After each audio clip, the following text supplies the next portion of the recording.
Começando mais um Antenados na Geral para todo o Brasil, aqui na tela da Boas Novas. É muito bom ter a sua audiência no programa de hoje. Fique ligado, hoje nós vamos falar um pouco sobre o desafio da igreja, vamos dizer assim, igreja moderna, para alcançar, evangelizar e segurar as famílias. Cada vez mais, no Brasil principalmente, o critério das famílias tem mudado, tem subido. Então muitas pessoas esperam ter uma boa estrutura física, ter local para comportar os jovens, os adolescentes, as crianças, berçários. Vamos também falar um pouco sobre os desafios espirituais dos dias de hoje, o que alcança os jovens e os pais. Nós temos hoje uma geração e famílias muito interessantes, perfis onde filhos frequentam uma igreja e pais frequentam outra igreja, porque talvez o louvor ou a linguagem não se adequa a um ou a outro. Qual é o desafio que a igreja tem sobre isso, sobre segurar a família, e qual a importância de ter não o pai numa igreja e o filho em outra, mas ter a família inteira na mesma igreja, congregando sobre o mesmo teto, ouvindo o mesmo pastor.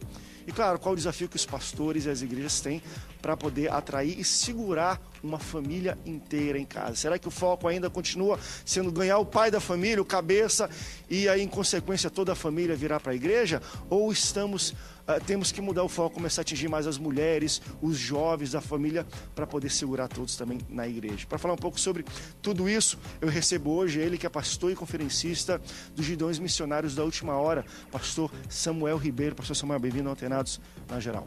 Eu quero externar a minha gratidão, meu louvor a Deus pelo privilégio de voltar a este programa.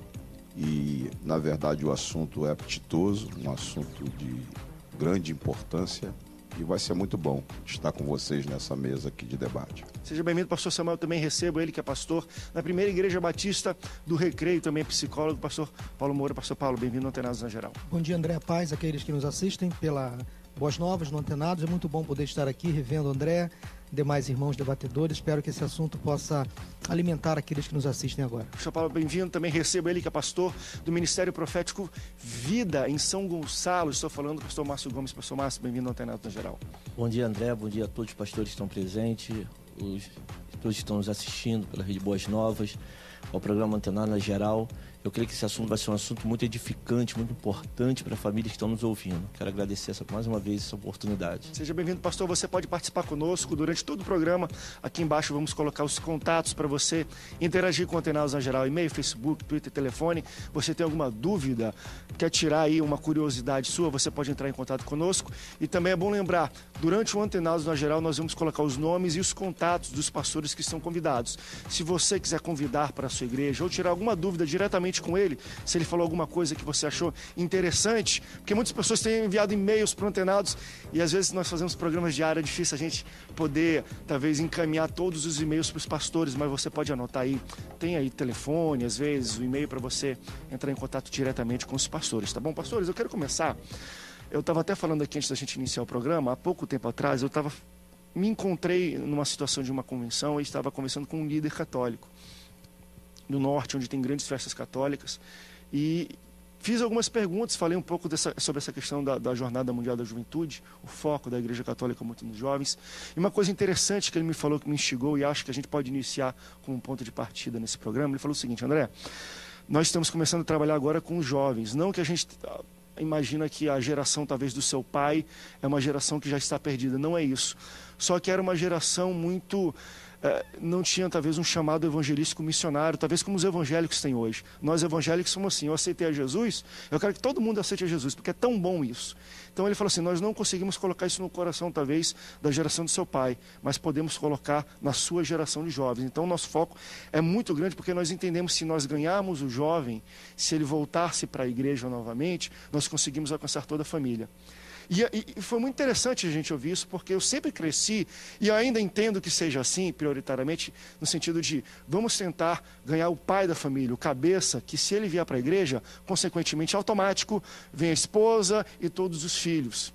Mas me parece que hoje se muda um pouco o foco, pelo menos a Igreja Católica, e assumidamente, abertamente falando isso, imagina que o critério talvez mais interessante de se ganhar uma família moderna, vamos dizer hoje pelo menos no Brasil, é através do jovem, que está aberto aí, está querendo descobrir o mundo, a religiosidade, a espiritualidade. Então se a gente alcança ele consegue persuadir e trazer toda a família para a igreja. Vocês entendem, pastor, você entende que precisa se ter essa atenção a mais, porque de fato hoje o jovem, dentro de um contexto familiar, ele tem mais peso, mais do que tinha antigamente, tem mais voz. Pois é, André, pegando uma expressão do pastor Samuel, esse tema é muito apetitoso, porque realmente gera uma reflexão em todos nós. Eu sou de uma época, eu tenho 41 anos, mas sou de uma época onde muitas igrejas eram abertas em garagens.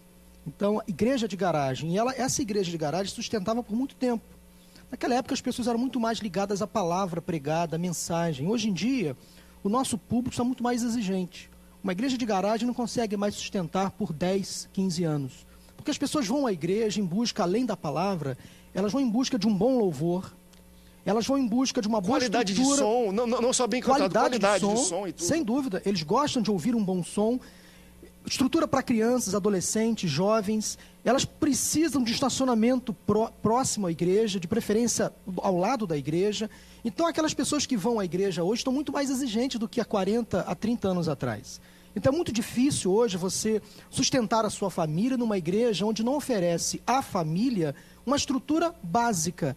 Porque as pessoas hoje, volto a dizer, além da boa palavra, e elas são exigentes, elas querem ouvir um bom sermão, e se o pastor não pregar um bom sermão, elas vão para casa reclamando e não voltam talvez depois. Culpa da mídia é isso, porque querendo ou não, grandes pregadores hoje estão na televisão, Sem estão dúvida. acessíveis É o parâmetro. na internet. Então a gente vai na nossa igreja, no fim de semana a gente pega e vê o pastor Samuel no Gideões pregando. Então a gente volta na nossa igreja e fala assim, eu quero uma pregação tipo essa aqui desse congresso ou daquele pastor da televisão. É o parâmetro. Vai subindo, né? As grandes bandas, grupos de louvor, os cantores, com toda aquela estrutura profissional, e isso é uma coisa muito boa, que trouxe a eclesiologia brasileira um patamar elevado, comparado, diga-se de passagem, a grandes países onde a música gospel está em primeira linha. Então, graças a Deus que trouxe uma qualidade, porém, trouxe também um vício à nossa gente. A nossa turma está muito mais exigente. Vai para a igreja tão somente para consumir um produto, para se beneficiar de algo que agrade, que atraia, mas sai dali, às vezes, vazio de conteúdo. Isso é preocupante. Então, como sustentar uma família inteira numa igreja hoje? É um grande desafio que a gente precisa realmente parar para pensar. E eu vou querer ainda, dentro do programa, a gente falar um pouco sobre os critérios hoje que uma família, enfim, tem para poder fazer uma escolha de que igreja frequentar, e a gente pensa que é só espiritual, não é tanto não. Eu vou te falar, pelo menos algumas pesquisas e conversando com algumas pessoas, claro, quem tem todo uma raiz em uma igreja, ainda se tem essa questão da tradição, daquela igreja, porém hoje, se uma pessoa se muda para uma cidade, a questão de nome de igreja conta, mas nem tanto, né? Eu era da Assembleia, eu tenho que ir numa Assembleia? Não necessariamente. Muitas coisas têm mudado, os critérios têm mudado bastante, e eu vou querer tocar, mas eu queria um pouco falar sobre essa questão da juventude, para a gente iniciar por aí, porque de fato eu começo a ver até outras religiões entendendo assim, se eu ganhar o jovem, eu ganho a casa inteira, para essa religião, para essa igreja ou para quem for. Antes não era assim, enfim, o jovem vem com o pai, deixa o jovem aí na oferta, né? Não dizia muito, bota ele do lado aí, bota o pessoal para cantar um louvor, está tudo certo. Não se tinha tanto essa atenção, pastores, para os jovens nesse sentido. Hoje se vê assim, ele tem voz dentro da família, se a gente ganhar de fato, a gente pode trazer a família inteira através dele. É verdade, eu acredito o seguinte, que a nossa herança religiosa está relacionada com o catolicismo, que veio de Portugal, está relacionado com o lado místico do nosso povo, está relacionado com a herança que a gente recebeu religiosa dos africanos, né? E também as tradições indígenas, né? Então, essa é a nossa raiz religiosa no Brasil. E, obviamente, que como o catolicismo teve uma influência muito forte na religião no Brasil, e até alguns anos atrás o catolicismo predominava como religião quase que oficial do Brasil, e então eram os pais que, obviamente, tinham uma influência religiosa sobre a família, sobre os filhos, sobre a esposa, sobre as crianças, entendeu? Então era aquela tradição religiosa que era transferida de pai para filho. Mas as coisas mudaram, como você acabou de abordar, que as coisas mudaram, e a gente vai para o Antigo Testamento e a gente percebe, por exemplo, o critério da parte de Deus. Deus lidou com um povo obstinado, teimoso, entendeu? Que saiu do Egito sob a influência da cultura egípcia, sob a influência da escravidão do Egito, pepino, alho, cebola, e qualquer impasse que eles tinham no processo de peregrinação no deserto, eles lembravam daquelas coisas. Então Deus, o que faz? Deus permite que aquela geração toda fica girando, até ser consumida de forma plena, e aí vem uma geração de jovens. A partir de 20, 21 anos, Josué não tem tanta dificuldade na liderança quanto Moisés teve. Então, eu acredito que essa estratégia da Igreja Católica em relação aos jovens é uma estratégia que a gente tem que prestar atenção. Ela não é equivocada. Embora eu acredite que, se a gente investir nas crianças, a tendência é maior no sentido de atrair os pais. Bom, André, dentro do que o pastor Samuel estava falando, Deus ele não é um Deus de outra geração, de uma nova geração. Deus é um Deus de próxima geração. Então, eu creio que, na atualidade, Deus está levantando jovens que há 30 anos atrás, nós podemos ver nas igrejas de 30 anos atrás, não tinha a quantidade de jovens que tem hoje. Eu acho que o movimento hoje, em cima dos jovens, está sendo muito grande. Deus tem levantado uma geração, como o evangelista disse, jovens, sois fortes, e por causa disso tende vencido o maligno. Eu acho que a igreja do século XXI, essa igreja que Deus tem levantado, a força do jovem é fundamental para estar ganhando os pais e toda a sua família em si, através dos jovens. André, vamos fazer o seguinte, vamos para um rápido break, depois vamos voltar. E eu acho que hoje vai ser um programa muito mesmo de reflexão da gente. Poxa, vamos parar para pensar e conversar um pouco sobre isso, talvez até perfil de igreja. Deixa eu levantar, isso é um dado que eu vou até trazer aqui de algumas pesquisas, mas qualquer pessoa que for na sua igreja, ou foi na sua igreja esse fim de semana, ou foi ontem, os dias de culto, pode perceber isso. E eu vejo isso em todas as igrejas que às vezes eu vou. Quase 70% de qualquer igreja é mulher. Eu não estou falando. As mulheres hoje são 60% a 70% de todas as igrejas. Por quê? De onde está vindo isso? Tem muita mulher. E cadê o marido dessas mulheres? Por que os homens não estão vindo para a igreja ou os seus filhos? Você acredita que existe hoje uma igreja que chama muita atenção, talvez, do sexo feminino, das mulheres? Elas vão muito para a igreja porque os homens não são tão atraídos quanto as mulheres para as igrejas e para os cultos. Vamos para o break, daqui a pouco a gente volta. Não sai daí, Antenados volta já já.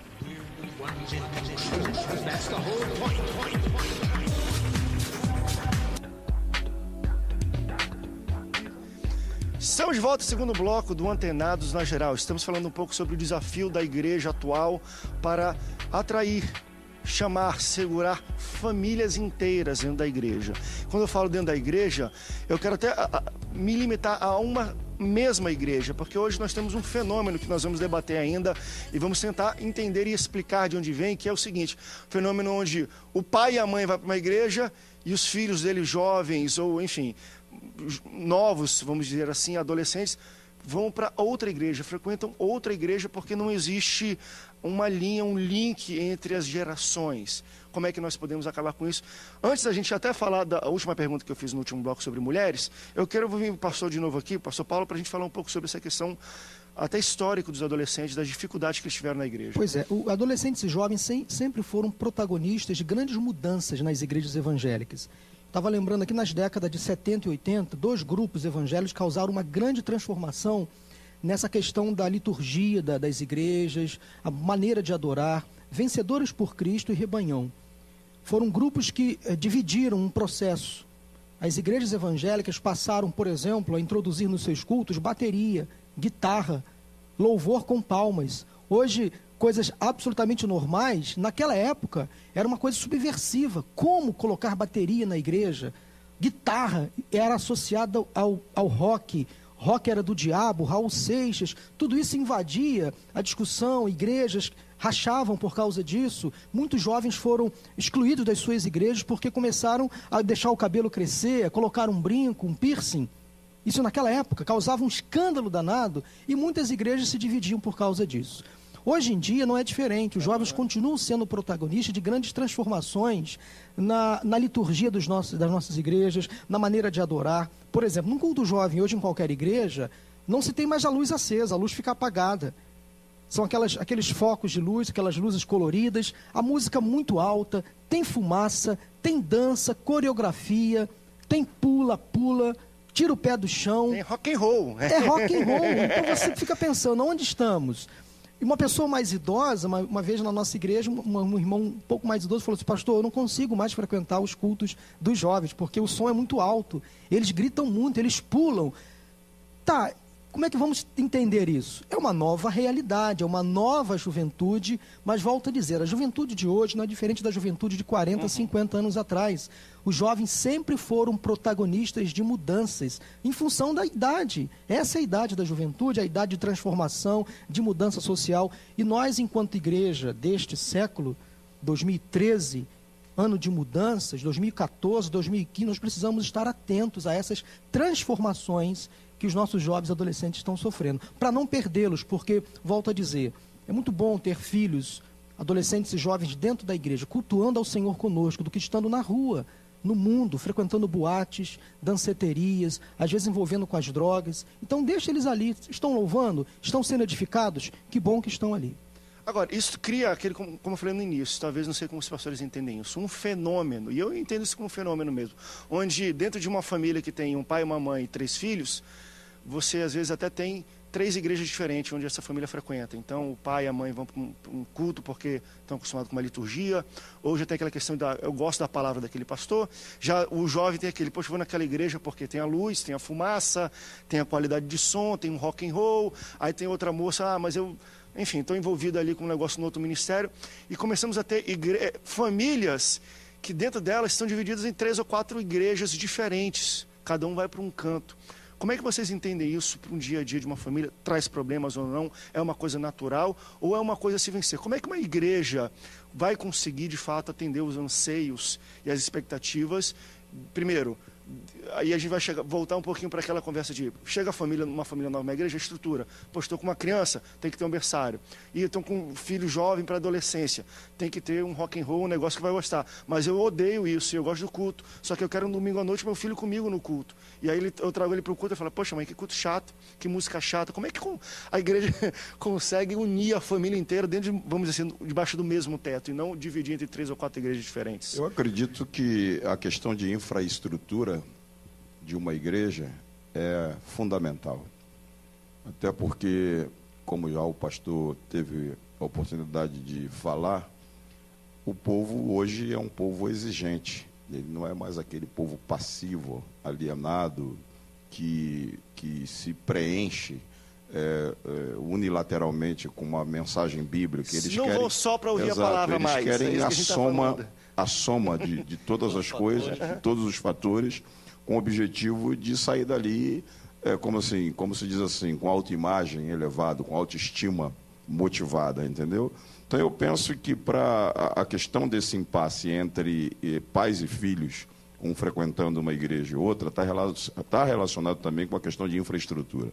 Porque de repente o indivíduo congrega numa igreja e ele tem origens naquela igreja, foi criado ali desde a sua infância e ama a igreja, mas acontece que a igreja não preenche as necessidades dos filhos por falta de infraestrutura em termos de salas de crianças, por falta de estrutura de um bom departamento de adolescente, numa linguagem deles. E, pastor, mas essa questão de origem, de raiz, a nossa geração não tem mais, não se segura mais com isso. A igreja do meu pai, da minha mãe, eu talvez tenha um pouco isso, mas já sinto pessoas e amigos que essa questão de meu pai frequentou essa ou outra igreja, isso já não tem importância. Olha, se não preencher o que eu espero de uma igreja, as minhas expectativas, não parece que a pessoa exatamente, não vai. Exatamente isso acontece, exatamente aí vai se desvinculando as famílias, e aí o indivíduo congrega numa, outro indivíduo congrega noutra, e aí fica aquela coisa assim aparentemente fragmentada, embora seria o ideal que as famílias estivessem congregando numa mesma igreja e tivessem uma mesma visão teológica, bíblica e etc., seria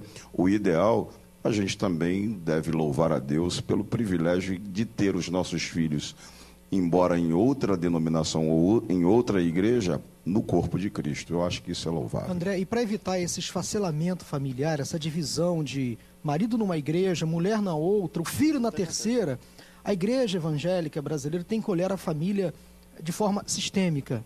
Ou seja, a igreja tem que ser uma igreja que abranja toda a família, que envolva toda a família. Isso. Não só uma igreja extremamente tradicional, também não só uma igreja extremamente contemporânea. Exatamente. Porque uma igreja extremamente contemporânea também não vai atrair aquelas pessoas mais idosas. Nós temos hoje isso muito, de igrejas segmentadas. A gente fala isso. Você vai numa igreja de jovens, só tem jovem. Eu acho um perigo. Eu acho que pode até ter a sua importância num determinado momento, mas não vai atingir, porque um dia esse jovem vai crescer, vai evoluir, vai amadurecer, vai perceber que ali já não é mais o seu momento, vai precisar de outras coisas. E aí vira aquela ideia de que hoje a igreja é descartável. Ela atende a minha necessidade momentânea. Daqui a 2 anos eu vou envelhecer, eu vou casar, eu vou ter filhos, e essa igreja não vai mais me atender. Então a igreja tem que entender a família de forma sistêmica. E isso não é culpa da família, eu acho, né? Não. Às vezes a igreja se propõe a fazer isso, e eu entendo isso. Eu acho que uma igreja deveria ser, eu vou nascer nela, como nós falamos aqui de raiz, vou crescer nela, e se tiver filhos e não me mudar de cidade, quero continuar, quero que meus filhos frequentem essa igreja. Hoje, de fato, nós temos muitas igrejas segmentadas, até ponto de igreja que a gente até fala hoje, ó, essa aqui é a igreja que o cara vai para se libertar, e depois ele talvez não tenha tanta alimento espiritual, aí vai para essa aqui, porque ele é jovem. Mas depois de um tempo ele fica adulto, e aí vai ter filhos e tudo, aí o louvor já fica muito contemporâneo. Aí ele passa para essa, mas o filho já fica nessa. Já se tem hoje igrejas que se propõem a isso. Não, nós somos segmentados mesmo, a gente é para jovem, acabou. Só que às vezes é uma miopia um pouco. Eu entendo uma igreja que tem miopia e fala assim, nós somos uma igreja para jovem. Calma aí.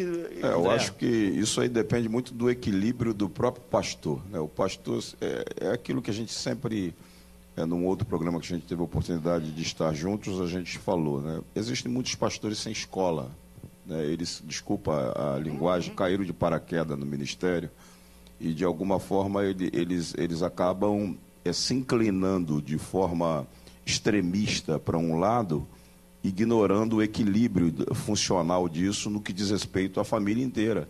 Uma família tem diferentes faixas etárias, tem a criança, tem o adolescente, tem o adulto, e obviamente que o pastor tem que desenvolver uma liturgia dentro dessa igreja que seja compatível com essas diferentes faixas etárias e preencha essas lacunas.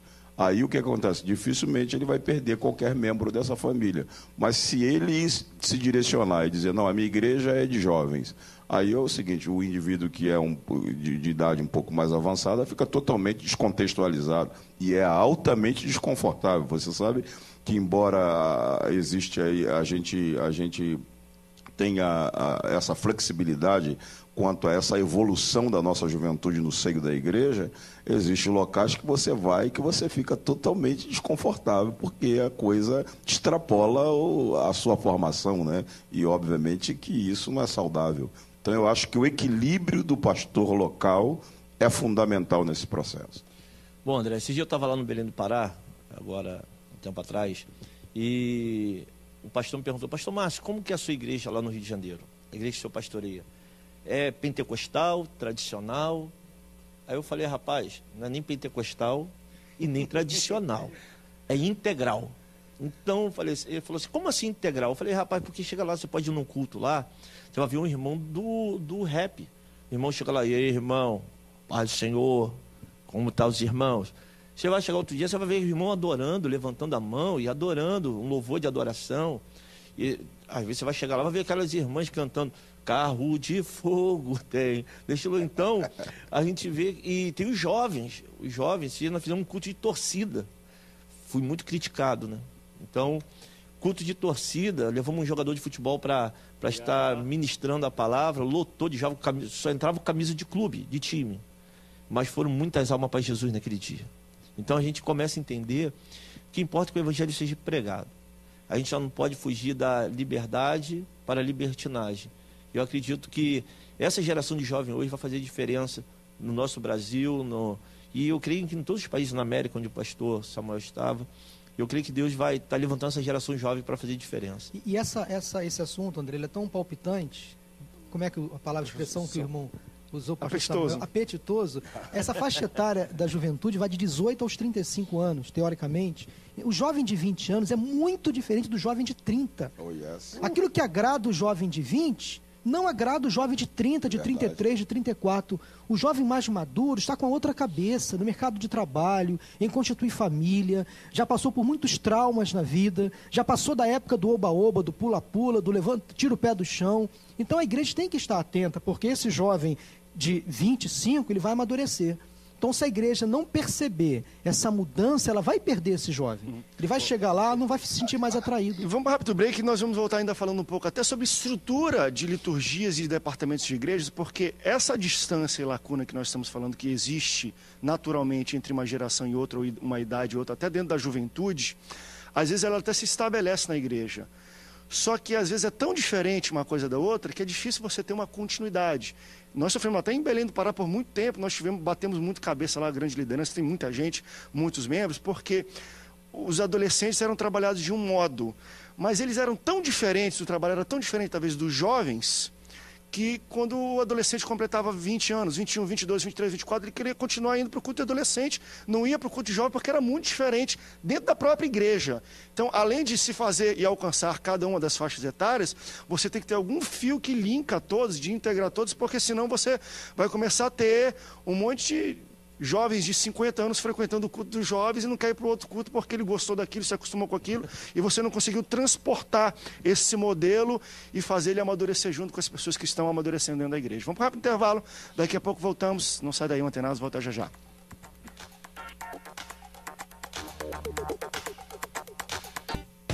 O céu se abriu. Estamos de volta, Antenados na geral, para todo o Brasil, aqui na Boas Novas, falando sobre as dificuldades, a dor de cabeça dos pastores hoje em dia, para poder atender e integrar toda uma família dentro da mesma igreja. Nós falamos muito aqui de vários casos de famílias que o pai e a mãe vão para uma igreja, os filhos vão para outra porque a liturgia é diferente e aquilo atende cada um deles, mas falamos que, claro, o método mais saudável é que todos estejam, às vezes, debaixo do mesmo ministério ou da mesma igreja, ouvindo do mesmo pastor, e seria muito bom se todas as igrejas soubessem, tivessem estratégias para alcançar essas faixas etárias. Só para eu dar um dado para você aqui, que a gente levantou, sobre a mudança um pouco dos critérios, da exigência das famílias dos dias de hoje, preste atenção, 20% dos membros de igreja que tem carro, quando chegam à igreja, se não tiver onde estacionar perto da igreja ou no estacionamento da igreja, eles vão embora ou vão para outra igreja. Não ficam no culto. 20%. Se na sua igreja tem 100 pessoas, 20 delas, se chegarem com carro não tiver estacionamento, elas não vão frequentar, ou vão para casa ou vão frequentar uma outra igreja que tem estacionamento. Isso já é uma coisa muito interessante. Para mim, isso já é uma mudança de comportamento tão grande, porque antes era que eu vou lá para ouvir a palavra. Então, e nós falamos isso, o pastor Paulo falou no início. André, a palavra é importante hoje? É. Mas tão importante quanto a palavra do pastor, ouvir daquele pastor, é ter estrutura para atender, para receber a pessoa. Isso já é uma mudança muito grande. Antigamente não tinha dessa. A pessoa estacionava 1 quilômetro, 2 quilômetros porque ele queria ouvir a palavra daquele pastor. Hoje já não é tão assim. Hoje a pessoa chega lá, não tem onde estacionar, vai embora. Outra informação, 15% das famílias que têm crianças de colo, se chegarem na igreja, ou se frequentava a igreja durante 10 anos, 5 anos, 8 anos, já frequentava aquela igreja, tiver um filho, não tem uma estrutura de berçário ou para atender as crianças, ela muda de igreja. E olha que loucura, uma pessoa que já está frequentando, e a pesquisa levantou, pessoas que frequentavam 5 anos, 10 anos, 8 anos uma igreja, tiveram filhos dentro da igreja, mas a igreja não tem um berçário, um local, uma estrutura. Para receber essa criança, ela muda de igreja por causa do berçário. Às vezes é difícil a gente ouvir isso, mas isso acontece. Hoje as famílias estão tão exigentes quanto a questão estrutural que muitas mudam porque não tem um simples berçário, embora pesquisa falando 8 anos, 5 anos daquela igreja. Assusta isso, pastor? Ou você acha que isso é normal? Assusta porque eu, por exemplo, tenho tido o privilégio e a oportunidade de andar muito, né? Porque eu estou aqui como itinerante hoje no Brasil. E eu tenho estado em vários estados, em várias cidades, em vários bairros do estado do Rio de Janeiro.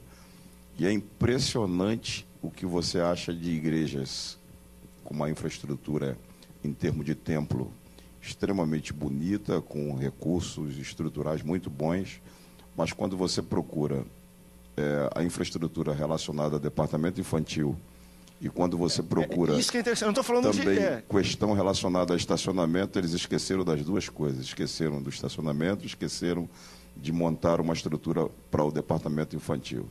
Agora, eu estou vindo da América e realmente lá isso aí, os critérios são outros. Se você não tiver estacionamento, você não tem nem o permit para construir o templo. Não, permissão. A primeira coisa que você tem que ter é uma estrutura, um terreno que lhe dê condição de construir um bom estacionamento. E hoje os dias são difíceis, os tempos são trabalhosos, né? A questão de violência urbana está aí, então o cara quer que o carro dele fique próximo da igreja, com assistência de um grupo de diáconos e etc.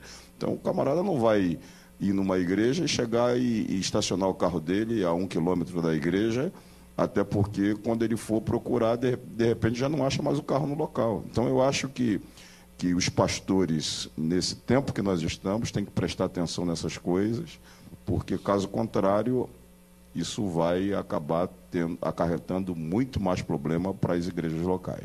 Que talvez seja uma responsabilidade até nova da igreja. Além de ter um bom louvor, boa palavra e tudo, tem que oferecer boas condições de segurança para os membros. Quando eu falo disso, quando eu falo de berçário, não é só a simples estrutura. Hoje em dia a gente liga o jornal, vê de gente até roubando criança de hospital, roubando não sei de onde. Hoje, numa igreja, temos igrejas grandes, onde não se tem um bom departamento infantil e pessoas para cuidar de filhos, o pai e a mãe não vai de fato, ele muda da igreja porque não tem condições de segurança. A igreja tem que oferecer segurança para o carro e para a família da pessoa, para a integridade física da pessoa. Senão, segundo a pesquisa aqui, se a gente englobar os dois grupos juntos, quase 30%, 40% da igreja quer algum tipo de segurança física, estrutural para poder frequentar, senão ela não vai. É interessante isso. Por exemplo, eu estou aqui, as minhas filhas estão aqui há quase 2 anos, né? Depois de 13 anos que a gente viveu lá na América. E a gente está aqui, morando aqui no Recreio, na Barra, e elas já tiveram oportunidade de ir em algumas igrejas. E eu quero até parabenizá-lo, porque tem aí mais ou menos um mês que elas estão indo lá na sua igreja. E um fato que elas chegaram em casa foi exatamente a recepção que elas tiveram lá, e eu quero até externar gratidão a Deus pela sua vida, pelo trabalho que, embora seja uma igreja grande, mas ela presta atenção nesses fatores. Elas voltaram satisfeitas com a recepção, com a questão do estacionamento, entendeu? Então isso é hiper saudável. E voltando ao assunto relacionado a crianças, nós temos que prestar atenção, porque as dificuldades que você acabou de externar aí é extremamente preocupante. Hoje você tem que ter uma atenção redobrada, entendeu, com relação às crianças, e entender que às vezes a estrutura da igreja em termos de liturgia, de teologia, não satisfaz os pais. Mas o fato da criança ser muito bem atendida naquele departamento traz os pais. Eu levantar agora esse ponto. Qual é o nível de interferência, vamos dizer assim, de qual o peso que uma criança tem hoje na vida espiritual de frequentar uma igreja de um pai? Vocês, acho que a maioria, não sei se são pais, porque eu imagino, se eu vou numa igreja e eu saio da igreja e meu filho começa a falar mal da igreja, eu começo a pensar, poxa, eu estou indo num local onde meu filho não está se sentindo bem. Hoje, pai com filho é uma loucura. A gente quer um local onde os filhos se sintam bem, às vezes mais do que nós. Às vezes esse até é o papel de ser pai ou mãe.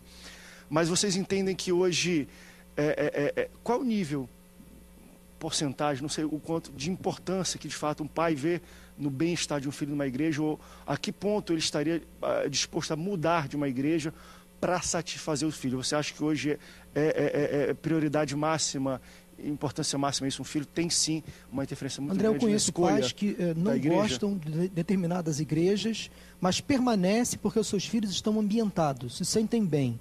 E adolescente, jovem, eles vivem em grupos mesmo, não tem jeito, vivem em tribos. E pais, às vezes, submetem à vontade dos filhos e permanecem em certas igrejas. Eu acho isso bom. Eu acho que pais, geralmente, pela idade, são mais maduros na fé, maduros, obviamente, na idade, então conseguem entender essas nuances, né? Uma coisa interessante aí, André, é a palavra flexibilidade.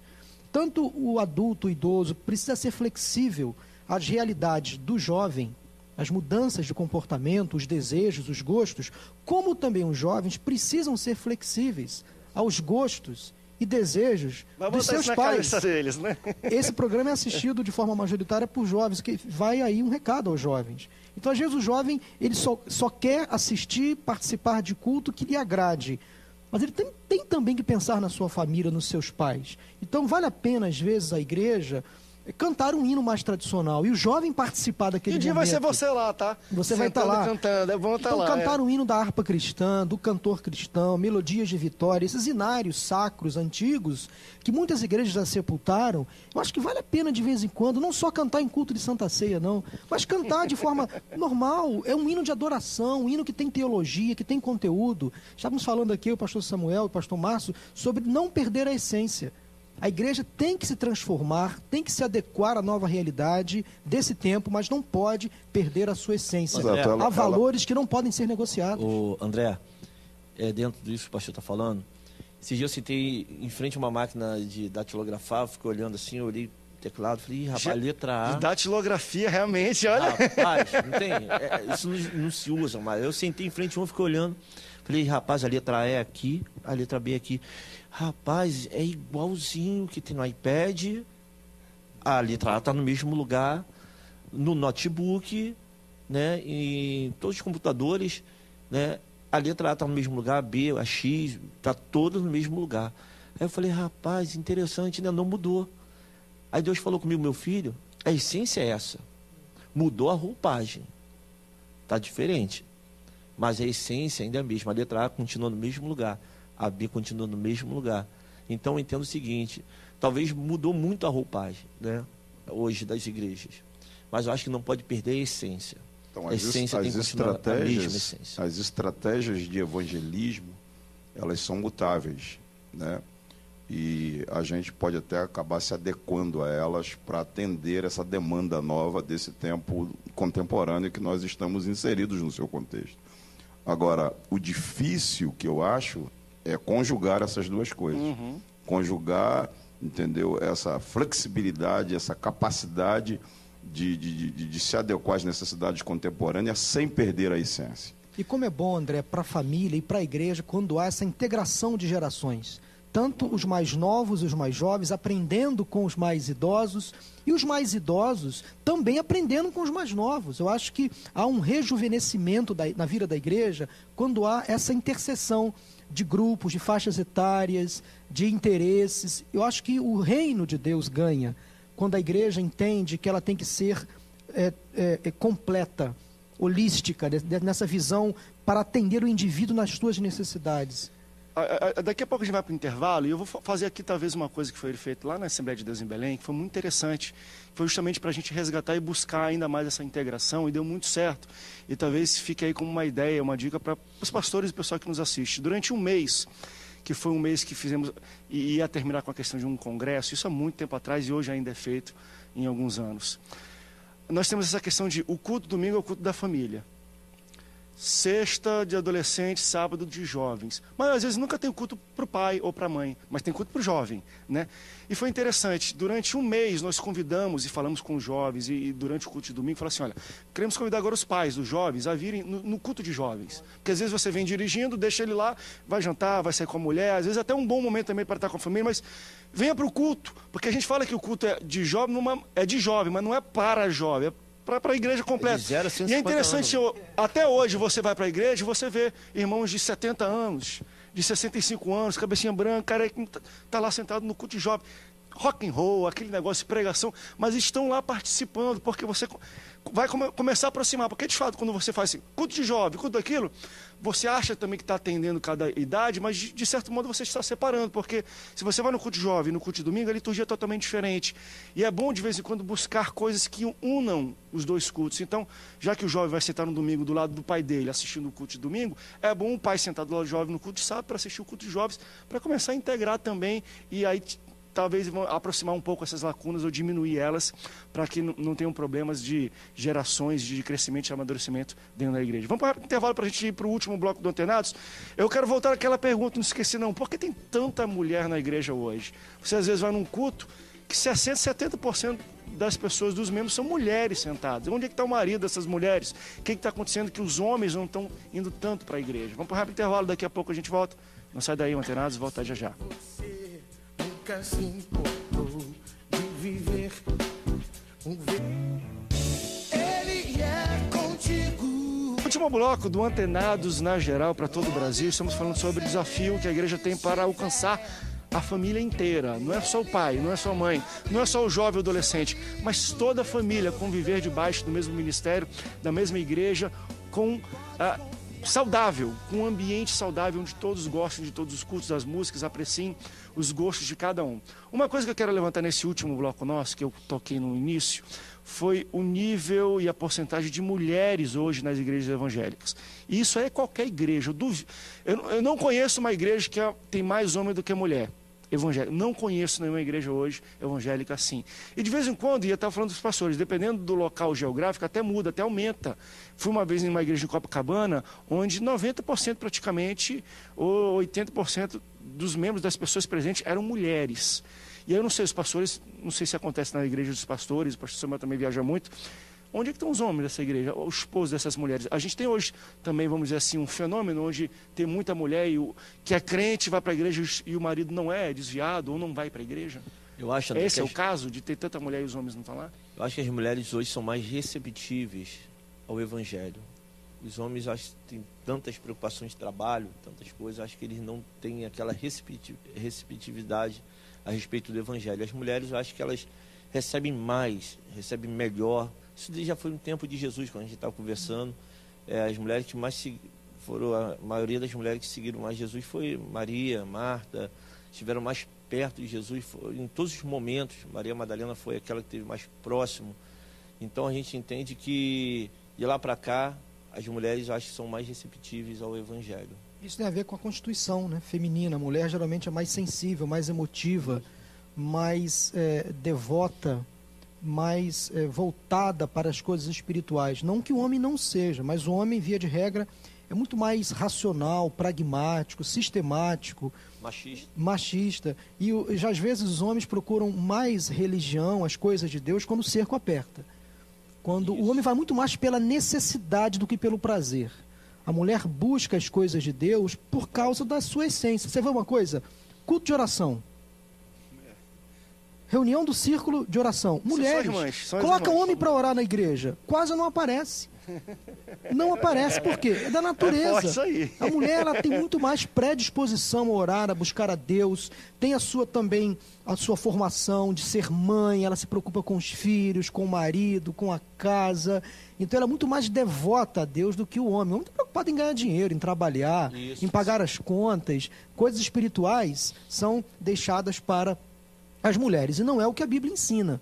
O sacerdócio masculino é dever, como o próprio nome já diz, do homem. Lá no Antigo Testamento, Deus deu ao homem a missão de ser o chefe espiritual da casa, aquele dirigente do culto, aquela pessoa que vai liderar a família nas coisas de Deus.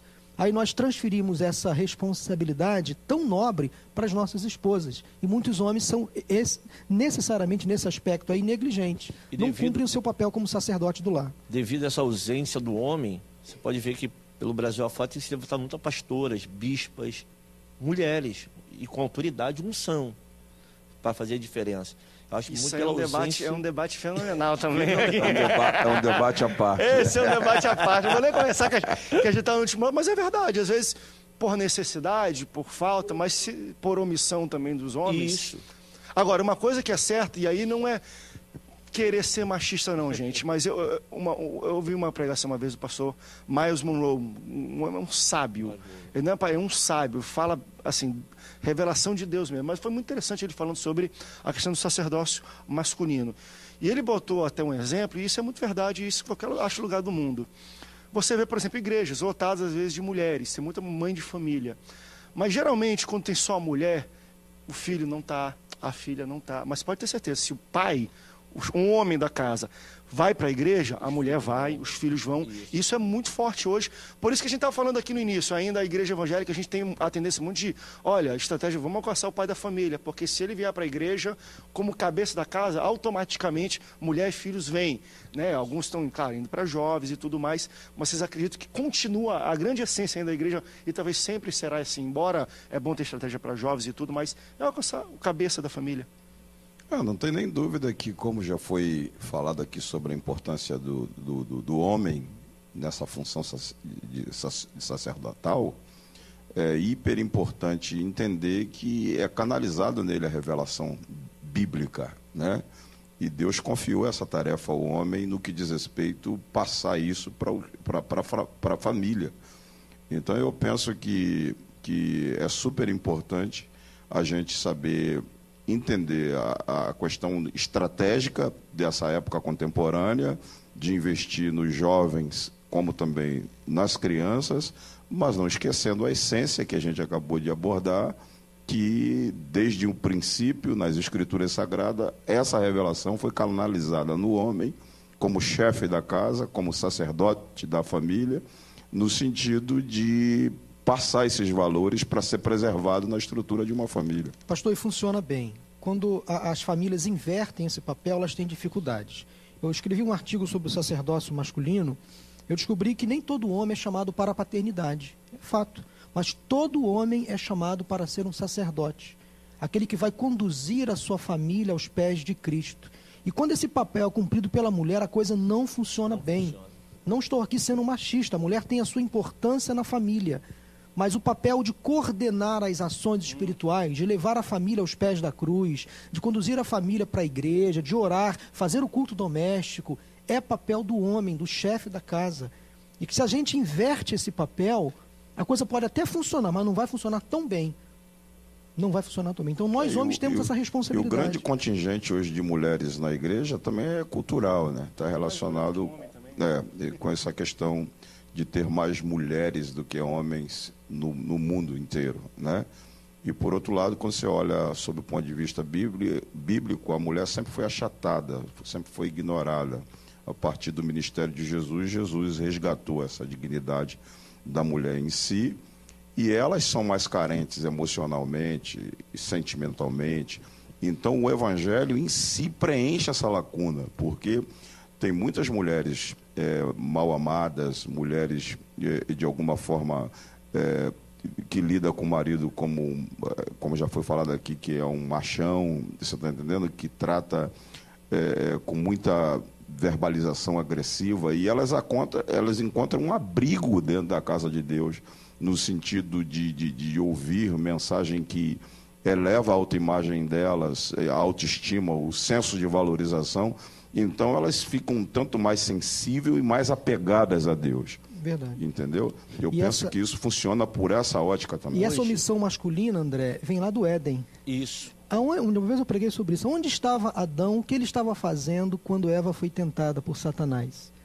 Estavam ambos no jardim, mas o que ele estava fazendo para permitir que a sua amada fosse tentada? Quer dizer, o homem se omite da sua responsabilidade de ser o sacerdote, o cuidador da casa. Aí ele vulnerabiliza a família. Ele sai de cena, deixa a Eva vulnerável, fragilizada, vai lá Satanás, começa a influenciar a mulher. Aonde estava Adão? O que estava fazendo quando Eva foi tentada? E quando a casa cai abaixo, ainda bota a culpa na mulher, né? A mulher que foi a mulher que entendeu. Mas na verdade, André... Até para assumir a culpa, né? Ele não quer assumir. O que aconteceu hoje? Por que hoje a Terra está assim? Porque, na verdade, houve uma quebra de aliança entre os pais com os filhos. Não houve mais aquela proximidade, não houve mais aquele convívio de o filho abrir o coração para o pai e conversar com o pai. Isso a gente quase não se vê mais. Eu lembro da época que você chegava, segurava a mão do seu pai e dizia, benção meu pai, e dizia, Deus te abençoe meu filho. E hoje já não tem mais isso.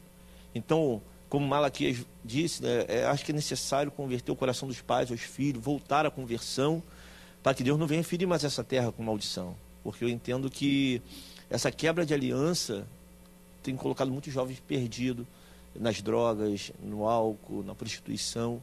A quebra de aliança pela ausência do pai. A ausência paterna, como o pastor disse, do sacerdócio da casa, do sacerdote da casa. É aquele que tem um cetro na mão e diz para colocar a casa em ordem, para que não venha acontecer mais isso. Vocês concordam que uma igreja saudável é uma igreja onde a família inteira esteja dentro dela? Até para a gente conversar sobre aquela questão de segmentação. Você vai, enfim, numa igreja que você vê assim, poxa, eu não estou vendo famílias inteiras aqui. Eu vejo muito jovem ou muita senhora, mas famílias inteiras, pai, mãe, filho e filha. Vocês acham que esse é o ideal de uma igreja saudável? É famílias inteiras dentro de uma igreja? Ao invés de uma multidão de pessoas onde não está a família toda, tem parte da família? Eu penso assim, ontem mesmo eu estava conversando com uma irmã de nossa igreja e ela estava chorando assim comigo pelo fato dos seus 2 netos estarem em uma outra igreja. né, e os pais estarem na nossa igreja e os netos numa outra igreja. Como isso causou um problema naquela família. Domingo, os pais vão para uma igreja, os filhos vão para uma outra. E aí cria uma divisão familiar. Isso não é bom. Aí entra também, André, numa questão que a gente também precisa abordar, mas que gera outro programa, a questão ética. Que também muitos pastores, líderes de juventude, de igrejas, começam a convidar jovens de outras igrejas para frequentar as suas. Aí causa nessas igrejas e famílias um problema. Então tem também essa questão. Eu acho que a gente tem que abordar essa questão da ética, ética eclesiológica, com muito cuidado. Você convidar uma pessoa de forma proposital para vir para a sua igreja, isso pode causar naquela igreja ou naquela família um problema. A não ser que essa pessoa, de forma espontânea, tenha o desejo de mudar de igreja. Agora, você convidar de forma proposital, vem para a minha igreja, vem para um pequeno grupo da minha igreja, mas eu sei que você frequenta uma igreja, eu sei que você tem um pequeno grupo. Isso é falta de ética, a gente tem que ter muito cuidado. Ainda entra a questão de divisão teológica, né? Porque às vezes vão à mesa jantar e surge um determinado assunto e que naquela igreja teologicamente se pensa dessa forma, e naquela outra igreja teologicamente se pensa de outra forma. Então aí cria uma certa animosidade entre pais e filhos em detrimento dessas diferenças teológicas. Então isso é um problema sério. Agora, aqui vai uma advertência aos colegas de ministérios, quais são pastores, presidentes de igrejas, no sentido de que eles se reciclem, entendeu? No sentido de que eles se reciclem com o objetivo de atender essa demanda contemporânea, entendeu? Para ajudar a estrutura de família que a gente está abordando, que é a essência, é a espinha dorsal, funcional, operacional, tanto da sociedade, quanto da igreja, quanto de uma nação. Então é hiper importante nesse momento que a igreja que a família está sendo bombardeada de uma forma abrupta e grotesca, entendeu? É hiper importante se atentar um pouco para essas questões que aparentemente parecem serem questões simples, que a gente ignora, que às vezes a gente até, como eu acabei de falar, louva a Deus pelo fato de estar indo em outra igreja, mas existem os problemas que acabam contribuindo para um mal-estar. Como você viu nesse programa, as exigências, os critérios estão mudando cada vez mais. É bom reciclagem e, claro, a igreja continua relevante, salvando muitas vidas. E isso não é uma coisa de hoje, não. A gente está pensando, só hoje está acontecendo. Sempre houve mudanças e reciclagens e critérios e exigências que as pessoas vivem. E hoje, claro, nós estamos comentando isso só para abrir o olho dos pastores, para a gente parar um pouco para pensar o que os crentes, os membros, estão enxergando e querendo de uma comunidade cristã, de uma igreja, de um local para congregar. Espero que você tenha gostado do Antenados. Eu aprendi muita coisa no programa de hoje, pastores. Obrigado pela presença de vocês. Até o próximo Antenados na Geral. Tchau, tchau.